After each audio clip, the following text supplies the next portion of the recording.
Hello students, मैं Mohammad Sarfaraz Nawaz commerce की इस ई लर्निंग क्लास में आपका वेलकम करता हूं।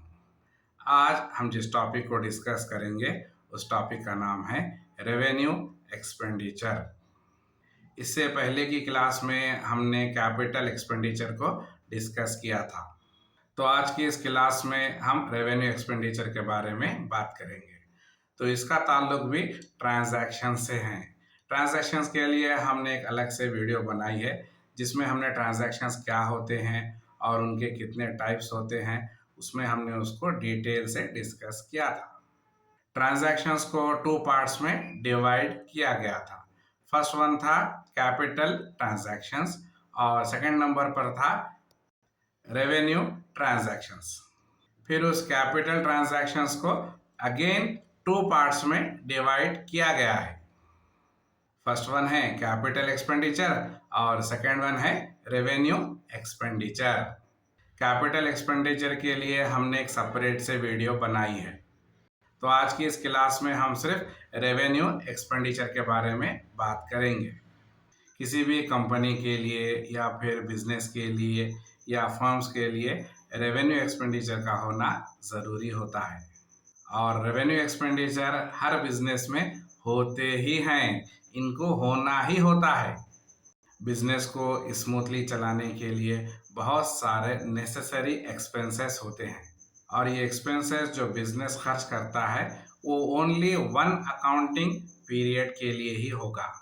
रेवेन्यू एक्सपेंडिचर का जो बेनिफिट है बिजनेस के लिए वो लिमिटेड है। एक साल के लिए ही उसके बेनिफिट्स मिलेंगे।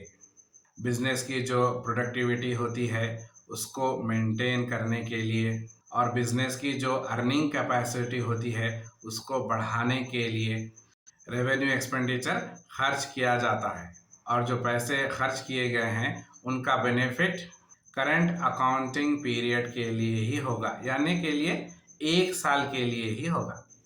बिजनेस में बहुत सारे खर्चे होते हैं, कॉस्ट होता है, उनको मेंटेन करना होता है। कॉस्ट ऑफ परचेजेस है, कैरेज है, कॉस्ट ऑफ मैन्युफैक्चर है, वेजेस हैं, लेबर को पेमेंट करना होता है जिसको हम वेजेस बोलते हैं। और इसके अलावा भी बिजनेस के कई सारे नॉर्मल एक्सपेंडिचर्स होते हैं, उनको मेंटेन करना होता है, जैसे कि सैलरीज है, रेंट है, इंश्योरेंस है, पोस्टेज है, printing, stationery, advertisements. Financial expenses होते हैं जैसे कि इंटरेस्ट है, डिप्रिसिएशन है। फिक्स्ड असेट्स को मेंटेन करने के लिए रिपेयर्स होते हैं, रिन्यूअल्स होते हैं, या फिर बिजनेस का कोई ऐसा असेट जिसको सेल किया गया है बट उसके ऊपर लॉस हुआ है। तो ऐसे कई सारे एक्सपेंसेस होते हैं और बिजनेस इन एक्सपेंसेस को करता ही है। इन एक्सपेंसेस को करना ही पड़ेगा। और रेवेन्यू एक्सपेंडिचर का जो बेनिफिट होता है बिजनेस के लिए वो लिमिटेड होता है।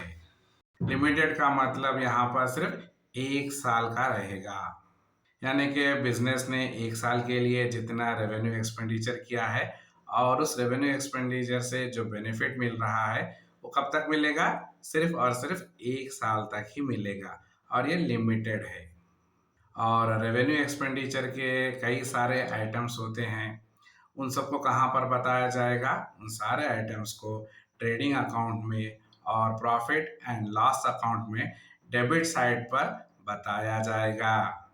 कई सारे स्टूडेंट्स पूछते हैं कि सर फाइनल अकाउंट में ट्रेडिंग अकाउंट होता है और प्रॉफिट एंड लॉस अकाउंट होता है, तो डेबिट साइड पर ट्रेडिंग अकाउंट के डेबिट साइड पर और प्रॉफिट एंड लॉस अकाउंट के डेबिट साइड पर हम कई एंट्रीज करते हैं, वो एक्चुअली क्या एंट्रीज होते हैं।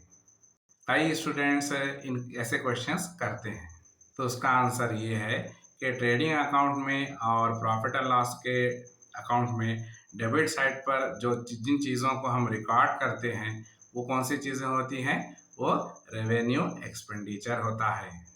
रेवेन्यू एक्सपेंडिचर के जो आइटम्स होते हैं उनको हम ट्रेडिंग अकाउंट में, प्रॉफिट एंड लॉस अकाउंट में डेबिट साइड पर लिखते हैं, एंट्री करते हैं, रिकॉर्ड करते हैं। तो क्लियर हुआ रेवेन्यू एक्सपेंडिचर क्या होते हैं। और कैपिटल एक्सपेंडिचर के जितने भी आइटम्स होंगे वो बैलेंस शीट में एसेट साइड पर लिखे जाते हैं। तो यहाँ पर आपको क्लियर हुआ कि कैपिटल एक्सपेंडिचर को कहाँ रिकॉर्ड किया जाता है और रेवेन्यू एक्सपेंडिचर को कहाँ रिकॉर्ड किया जाता है। जितने भी रेवेन्यू एक्सपेंडिचर होंगे उनको ट्रेडिंग अकाउंट में और प्रॉफिट एंड लॉस अकाउंट के डेबिट साइड पर, कौन से साइड पर, डेबिट साइड पर रिकॉर्ड किया जाएगा। और बैलेंस शीट में असेट साइड पर जिन चीज़ों को हम रिकॉर्ड करेंगे वो क्या है, वो कैपिटल एक्सपेंडिचर है। तो क्लियर हुआ कि किन एक्सपेंडिचर्स को कहाँ पर एंट्री की जाती है। आई होप कि आपको आज की ये क्लास, रेवेन्यू एक्सपेंडिचर की क्लास समझ में आई होगी। तो हमारी इस क्लास को यहीं पर रोकते हैं और मिलते हैं अपनी नेक्स्ट क्लास में। तब तक के लिए अपना ख्याल रखिए और अपडेट होते रहिए और फ्यूचर के लिए न्यू स्किल्स को एक्वायर कीजिए। Thank you.